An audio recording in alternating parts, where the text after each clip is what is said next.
We've been studying on Revelation on Wednesday nights. We're about to wrap it up. If you haven't been here, you've missed a really big blessing.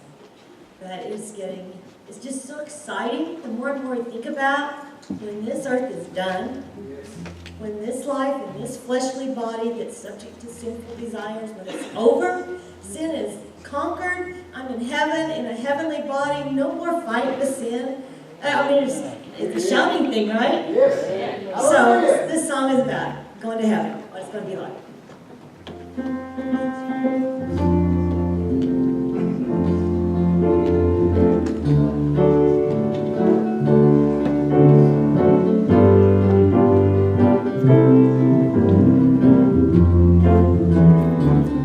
There's a city beyond the blue. There's a place called heaven.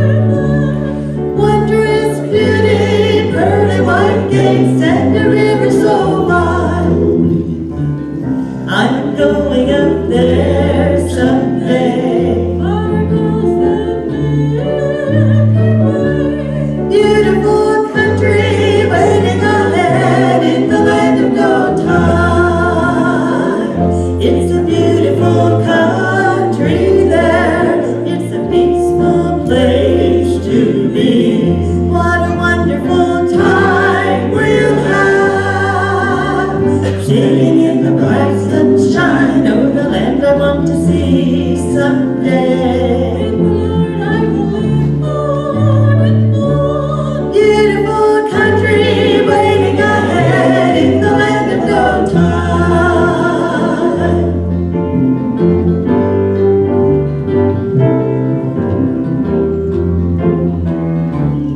There's a glorified place for me. It's a heavenly country. What a time we'll have up there with the prophets of old. Come along and join the choir up there. Sing a song about heaven. Beautiful mansions waiting ahead in the land of no time.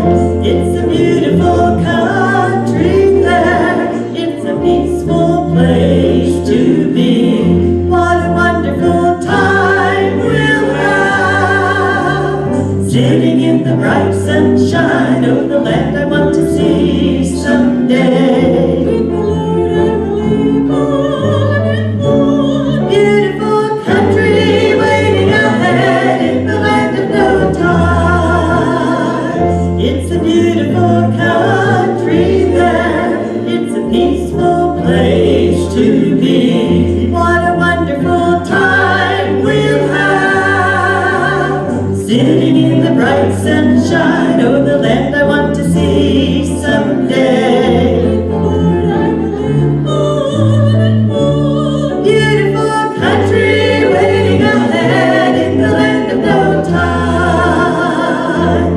Beautiful country waiting ahead. Beautiful country waiting ahead in the land of no time.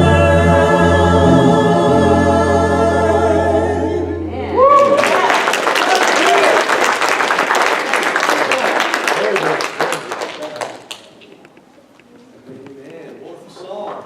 This time we'll go ahead and dismiss our children, the children in junior church. The kids go ahead and go on back. No junior church. Oh, no junior church. Kids go back to children's church.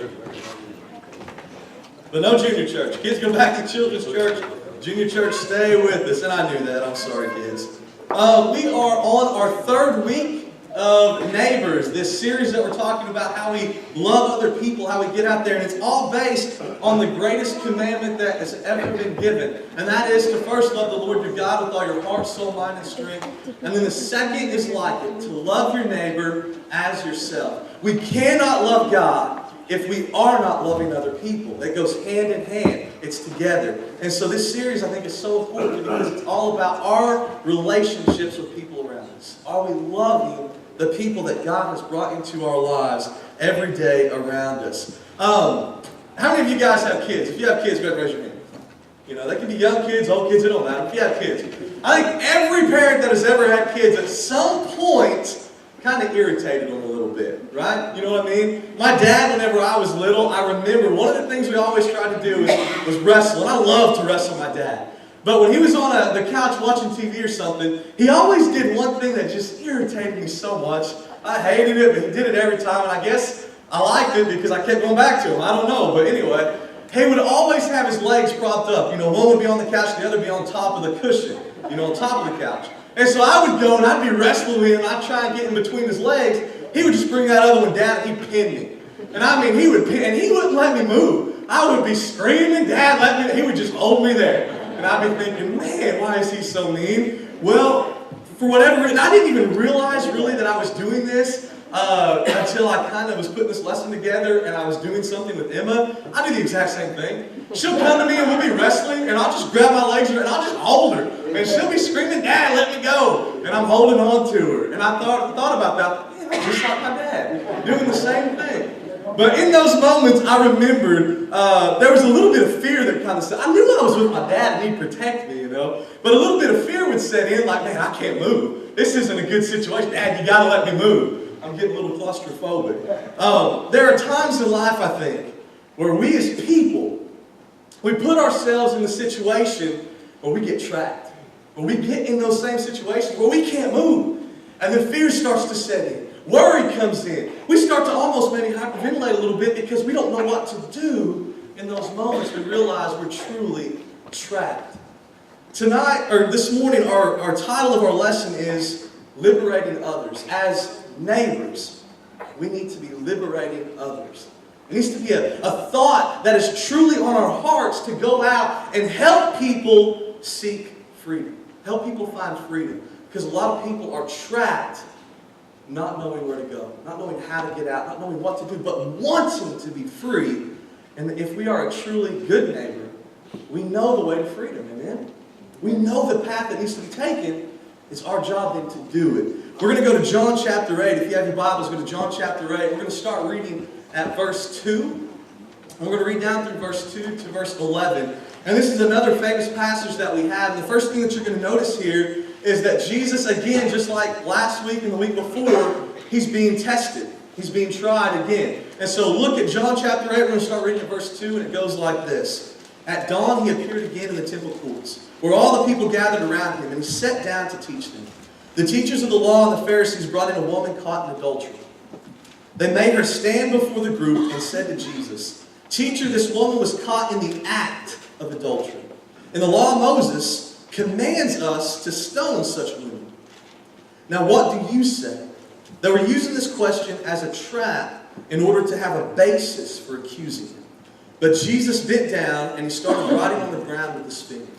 When they kept on questioning him, he straightened up and he said to them, Let any one of you who is without sin be the first to throw a stone. Again, he stooped down and he wrote on the ground. At this, those who heard began to go away one at a time. The older ones first, until only Jesus was left, with the woman still standing there. Jesus straightened up and asked her, Woman, where are they? Has no one condemned you? No, sir, she said. Then neither do I condemn you, Jesus declared. Go now and leave your life of sin. It's a wonderful passage of Scripture. This is one of those passages that really should open up our eyes to the compassion and the mercy and the love of Jesus. All that he shares in this passage is truly what he shares with each one of us today. It's the same thing. But looking at this, there's a couple things I need to point out. First is one of just a scholarly importance. Most scholars believe that this portion of John was not part of the original manuscript. I only bring that out to say that we need to be sure of what we're reading and listening. So let me tell you what we do know. Though many believe that this is not part of John's original manuscript in this place, every scholar believes it happened. Every scholar believes this is Jesus, and this is a true account of what Jesus has done, and this happened. But where it belongs in connection with the chronological order of Scripture is up for debate. Tasker says this, all this evidence suggests that scribes were often ignorant of its exact position, though anxious to retain it as part of the four Gospels. They knew it belonged. They just didn't know where. And we have many other historical facts that we can go to say that this was truly Jesus with the woman, and it happened. The character is true of what takes place. And as far as early AD 100, we see this showing up in early writings. And so we know it belongs, we know this is Jesus, we know it's part of the gospel. That's why we present it today. A lot of pastors are leaving this out of their sermons. Whenever they preach on John, they don't even touch this part because they say, well, it wasn't part of the original manuscript. We know that this is Jesus and he did this as an historical account. It needs to be taught. And so we're going to teach this today. And we're teaching this with all of us here, knowing full and well that Jesus had something great to do in this passage and it's going to come out in our lives. Now, looking at this, the first thing that I want us to see is where Jesus is. He's at a very public place. Very public. It says here that he is going out and he's teaching still. He teaches all the time, right? When he teaches in public settings. He wants people to come and hear. And almost to the point, he's open to people coming and saying, hey, I don't know if you're doing right. Because then he has the opportunity to show I truly am doing right. He's teaching in a very public place. He's at the temple. Large crowds are gathering around. And they're wondering what he has to say. They're excited about his message. Because of that, the religious leaders of the day, boy, they're angry. They're upset. They don't like what he's doing. They don't like that he has drawn huge crowds. He has a big following. They don't like it. And so over and over again in Scripture, they are trying whatever they can to get him to mess up, to fall, to stumble. We saw that last week. We saw that the week before. A teacher in the law came and he was trying to trip Jesus up, asking what's the greatest commandment. And that's where we have our series even today. Love the Lord your God with all your heart, soul, mind, and strength, and love your neighbor as yourself. Today, again, we see the same thing. They bring in a woman, and they're doing so for the sole purpose of tricking Jesus. The first thing I think we should notice is the way this woman is brought in. Not only is Jesus in a public place, but the woman is publicly shamed. Publicly shamed. She's brought in front of everybody that is at this large gathering, and all of her shame and guilt is thrown out in the middle for everybody to see. Her whole life has just been an open book now, thrown before everybody and say, take a look, take notice. She was brought in front of everybody. Morris had this to say, and I wanted to bring this out. All the indications are that her accusers had some special vindictiveness against her. This is shown also in the fact that they brought the woman along publicly. There was no need for this. She might have been kept in custody while the case was referred to Jesus. She didn't have to be brought out and publicly shamed. The whole case and the nature of the case could have been brought to Jesus even quietly, saying, what do you think should be done? But they wanted to do it as publicly as possible because they wanted to shame the woman and to trick Jesus into messing up. They wanted him to mess up.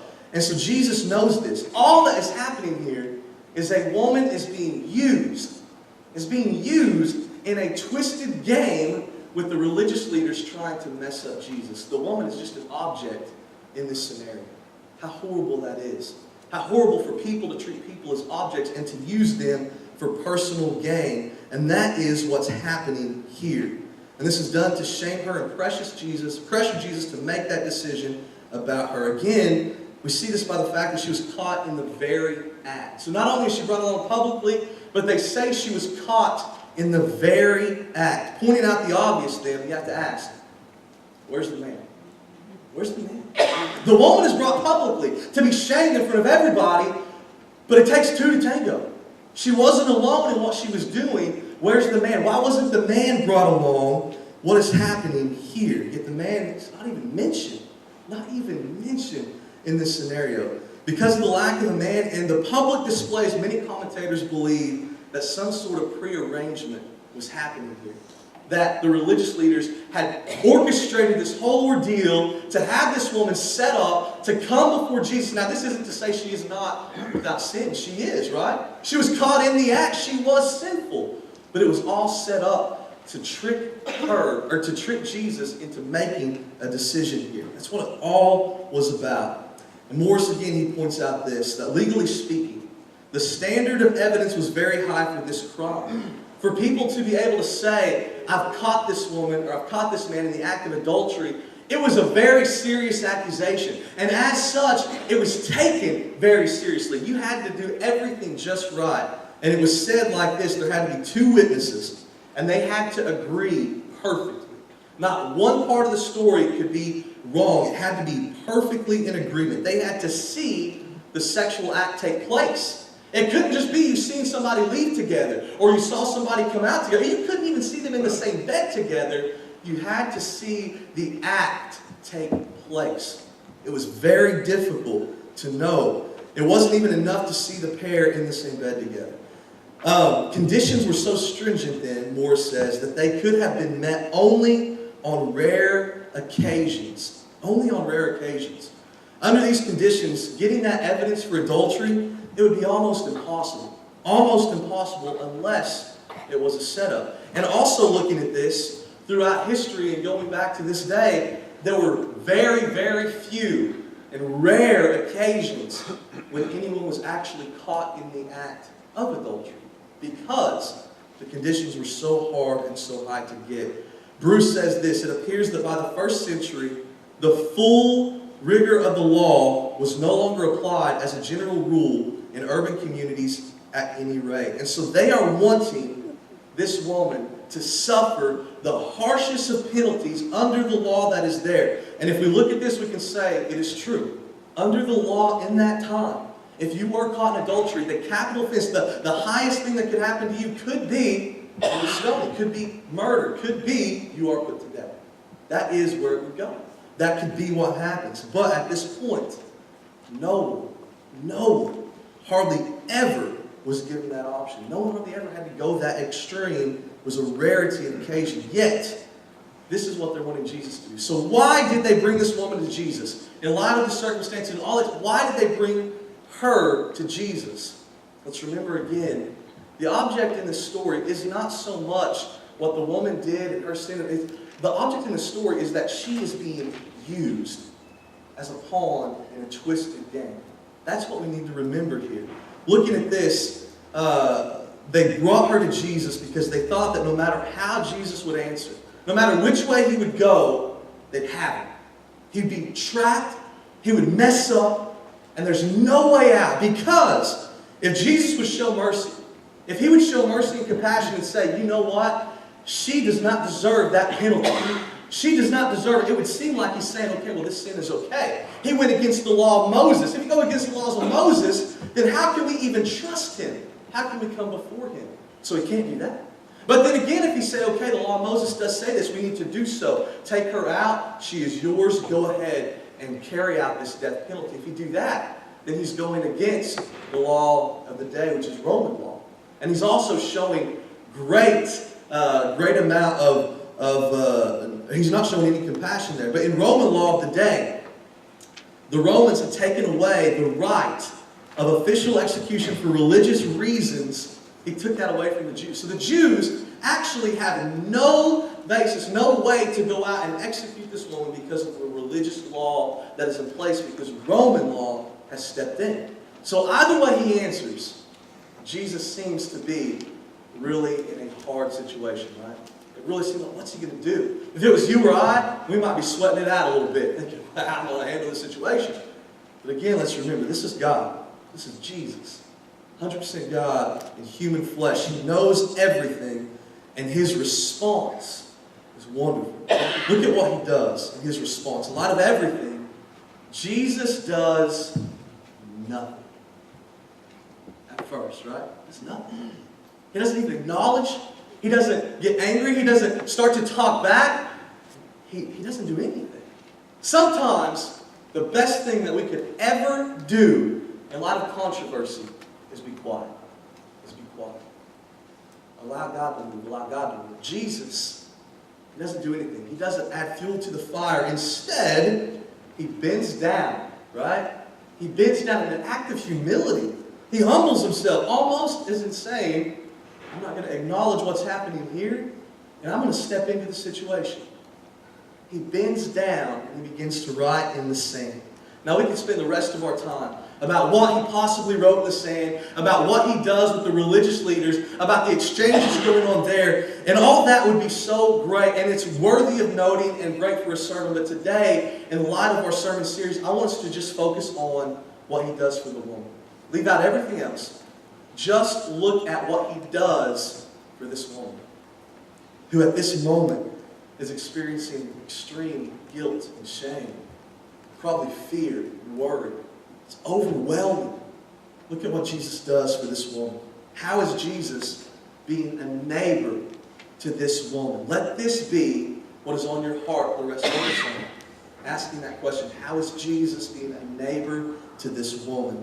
What can we learn from the interaction that he has with her? Notice what Jesus does for this woman.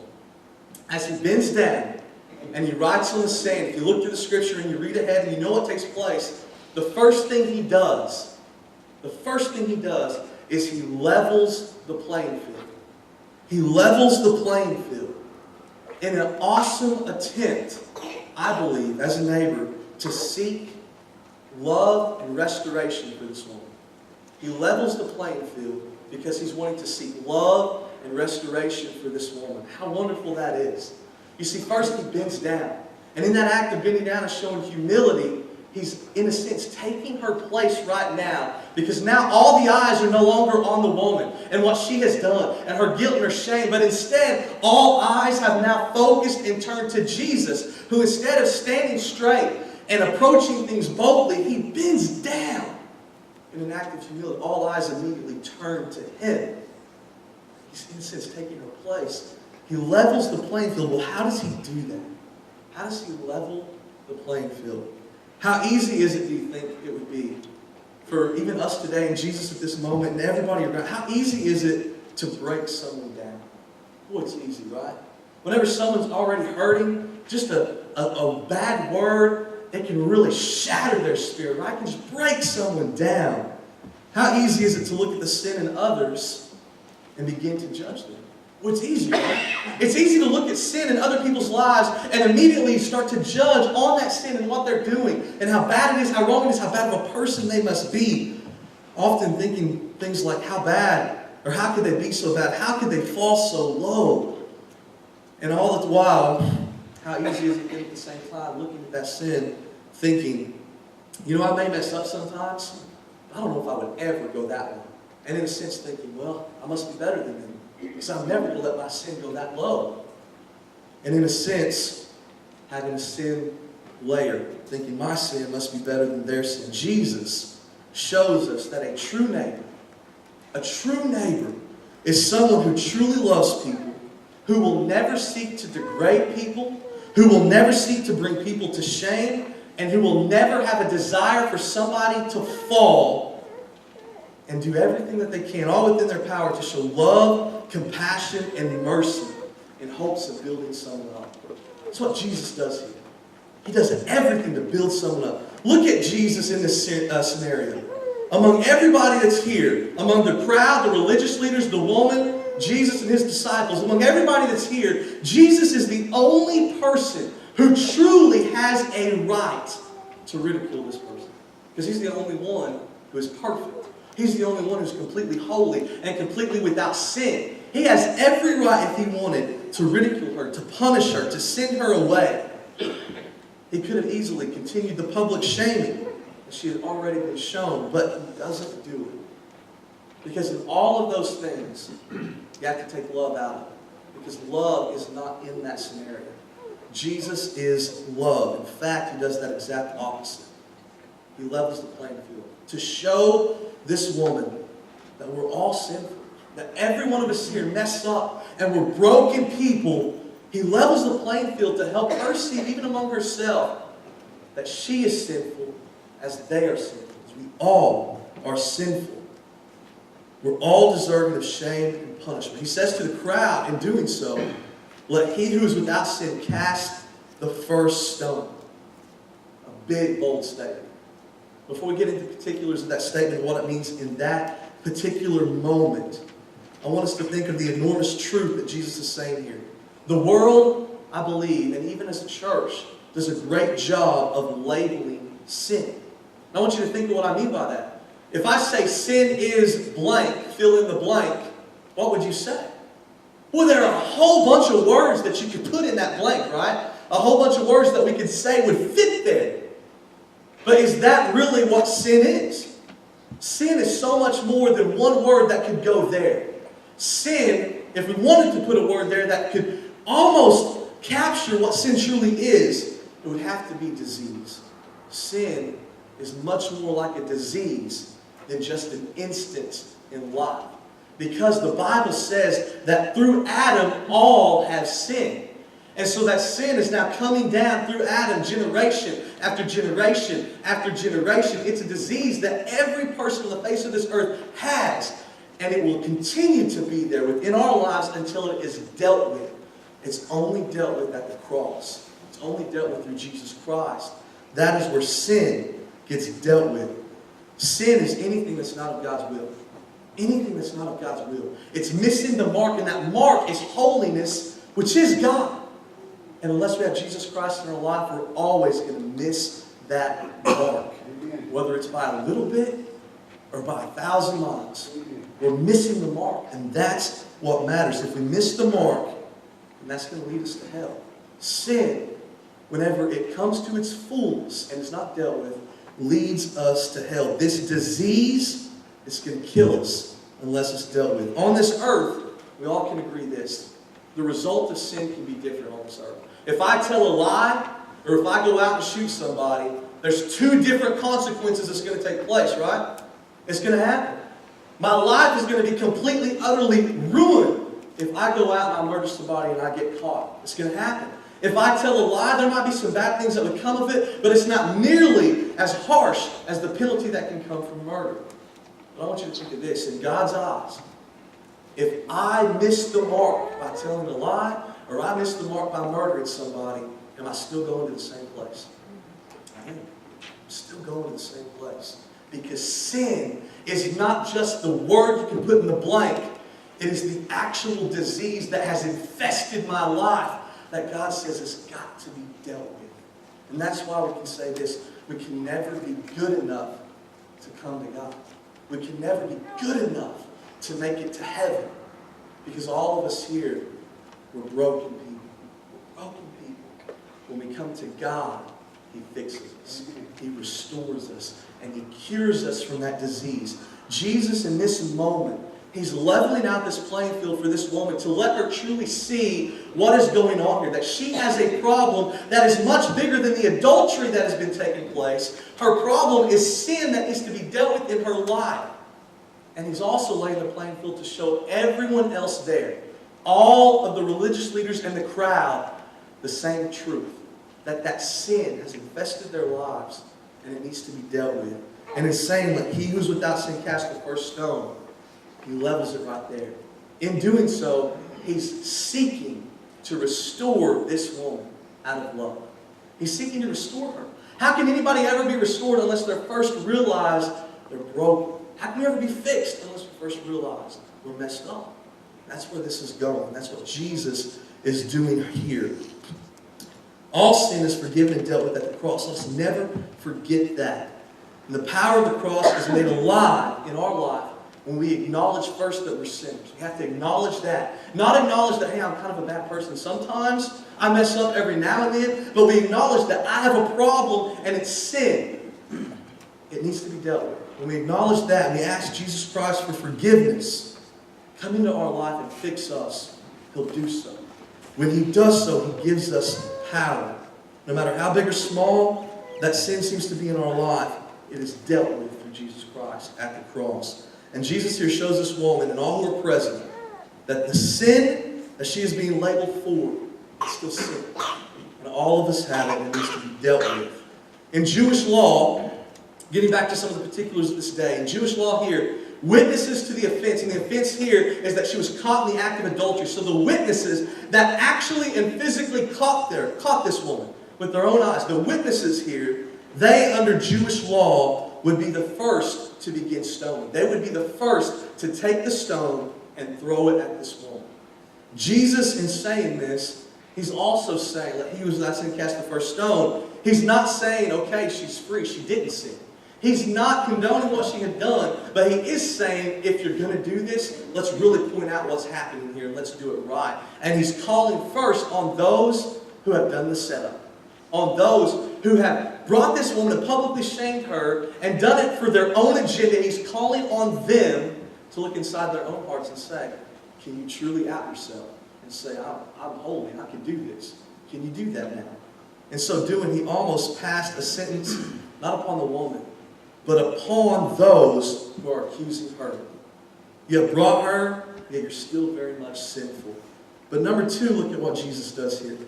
In light of everything that happens and all that is going on, these people, and hearing that, Jesus still writing stuff in the sand. Like I said, I'd love to get into that because I have some strong feelings on it. But whatever Jesus writes, whatever happens there, after he says this statement, all these people, from the oldest to the youngest, in that order, that's amazing, I think, as well. They start dropping their stones and they start walking away. From the oldest to the youngest, they realize, I still have a problem. I've got sin in my life. How can I judge this person until I get things right with me? They start dropping those stones and they start walking away. And then notice what Jesus does for this woman as well. As neighbors, number two, let us seek to liberate people. The title of our message, liberation, bring people to freedom. It's not enough to just show people what is going on in their lives. It's not enough to just show people that they have a problem. But let's help people come to where a problem can get fixed. That's Jesus Christ. Let's bring people to Jesus. Let's push people closer to Him. Jesus then, He asked this woman, who accuses you? Who accuses you? And everyone was gone. There's no one left. And then He makes this great statement.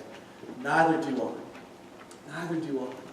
I think this is wonderful, and this is a great truth. All of us here today, if we will come before Jesus Christ, come before the throne, the things that we have done in our lives, if we come to Him and we seek repentance and we seek forgiveness, whatever it is that we've done in our lives, no matter how great or how small, the things we've done, Jesus will say, if we have a broken heart, if we're coming to Him sincerely, He will say, neither do I condemn you.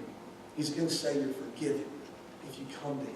Whatever it is. See, a lot of people that think, I've just messed up so much. I've got so much things in my life that are going wrong. So much bad things that are happening. I don't even know how to start to fix it. And I don't know if there's anybody that can help me. And sometimes I almost feel like I'm too bad for God. God says there's nobody too bad for me. I love everyone. I love everyone. Those feelings of doubt and worry, that's what Satan's putting on you, trying to get you to stay away from Him. But I'll show you grace. I'll show you compassion. I'll show you a new life. He does this for this woman who has caught. I mean, she's caught red-handed. She can't get out of it. And imagine what this woman was feeling. Not just the fact that she was caught and it spread around Facebook. You know, that happens today, right? But the fact that she was publicly in front of everyone. It would almost be like we'd go out and we'd bring someone and we'd drag them right up here on stage and we say, here is all the dirty secrets of this person. Nobody wants their closet being aired out here in front of everybody, right? That's what happened to this woman. And imagine what she felt. That shame that would have been overwhelming. The guilt. The fear that she knew she was wrong and there's an angry mob thinking this could be the end. It doesn't happen often, but they're trying to make an example and that might be me. The fear that could be setting in her life. All this is taking over. And Jesus recognizes where she's at and what she's doing. And what He does is great. He says, neither do I condemn you. And then He sets her free. He sets her free. Look at what He says. As He looks at her, neither do I condemn you. From the sin that you have, from the contract that has now been binding because you've been brought here and they're looking for judgment, I set you free from it. But then He gives her the power to move on in that moment. She was set free from her debt of sin. Her debt of sin in this moment would have cost her life. She's set free. But even more so, Jesus tells her, go and sin no more.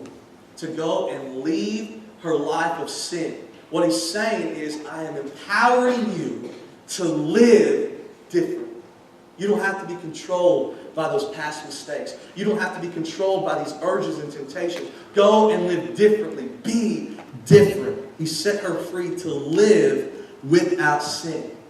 See, for her, her life then in this moment would truly change. Not just no longer is she free from this day, but to live without sin. Go and be free to truly live. As such, we're all called to do the same in a few different ways. One, we're all called to be like Jesus and to help seek people who are broken, who are hurting, and who are trapped, and to help them see what freedom looks like and to get there.